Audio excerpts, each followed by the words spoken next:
What's up, everybody? Walt, Flower City Cards here. Beautiful day we got.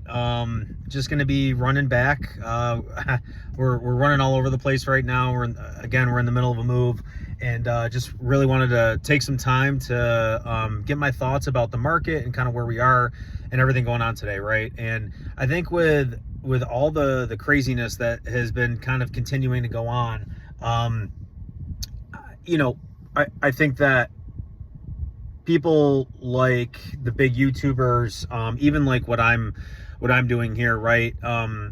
It's a lot of play on emotion in order to get clicks and views and stuff like that. And I think the two words, right, that summarize the mindset that people need to have in this hobby in order to stay successful long term is even keel, right? And what do I mean by even keel? Back in the day, playing sports growing up, I remember, I think all three of my coaches, varsity coaches, use that term and kind of use that phrase. And what it effectively means is even keel is you're always staying at the same level, right? Whether times are good, whether you're hot at the plate, whether you're on a win streak, whether things are just kind of falling into place, you're not getting too high.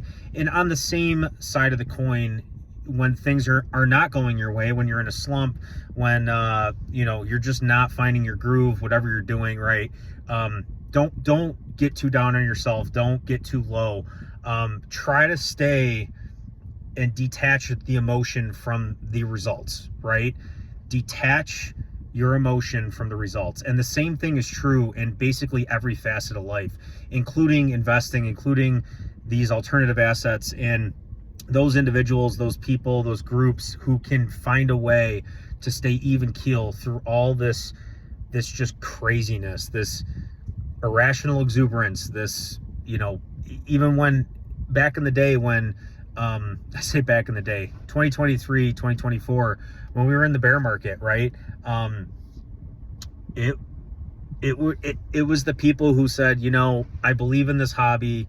I believe in what I'm doing. The numbers are the numbers. Over time, things are going to correct.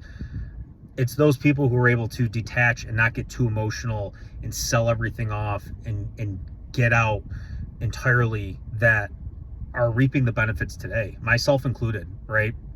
I was one of the ones who wanted to start something,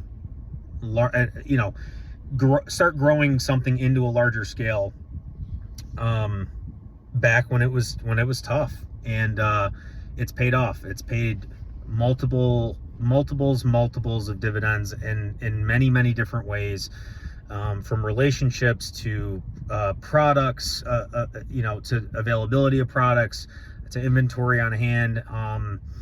And I want to try to reiterate for people, just keep going, right? I keep saying that a lot, but I think today's message, right, even keel, that phrase, like try to keep yourself thinking that way, and try to do whatever you can to just like ignore the noise, ignore the emotion. You have a huge swing, like let's say you bought into something in a big way, right? Let's say you dropped like a couple $1,000s on a couple cases of product or something, and it drops 20%, 30% overnight, because of whatever, right? Because things are going to happen, right? There's things outside of your control, outside of our control, that are just always going to be thrown your way, and you got to find a way to rise above it. You got to find a way to just like take a step back, take a breath, inhale, exhale, and don't get too emotional, right? Obviously, continue to make sure you're taken care of financially, all that stuff. Make sure personal finances are in order. You shouldn't be doing this. You shouldn't be doing this on any kind of larger scale if you're not taken care of and you're not set in your personal life. So just as long as you're good with your personal life, there's no need to get excited. There's no need to just dive into all the craziness. Just keep going, guys. Like, there's going to be set after set after set that continues to come out. Stay the course. What I'm doing for Chaos Rising, for example, I'm buying a couple cases. I got a couple cases of Perfect Order. I'm getting a couple cases of Chaos Rising. The only set out of the last 3 that I did buy a few more, I did go out and buy like 4 additional cases of Phantasmal when they were like 1,200 a piece, because I just believed in that Charizard artwork. And the rest is history. Obviously, that was a good play in hindsight, but in hindsight, there were a lot of plays that weren't good. So you got to just keep going. You got to put your poker chips where, you know, you got to place your bets where it makes sense. And yeah, just keep going, guys. I'm going to keep this one a little bit shorter today.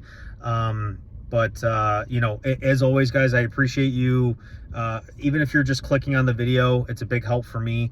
And we're just going to keep grinding and getting, you know, a couple more subs here and there. And, you know, hopefully the more and more we kind of spread the message of kind of what we're doing here, hopefully more and more people buy in, and hopefully you guys are gaining value out of the messages. And what I'm saying is a culmination of my experience, but not only that, it's a culmination of all the content and all the people I've listened to and kind of taken information and pointers away from that I feel are noteworthy. So with that, guys, that's really all I got for today. Appreciate you sticking around and listening, and I'll see you guys next time.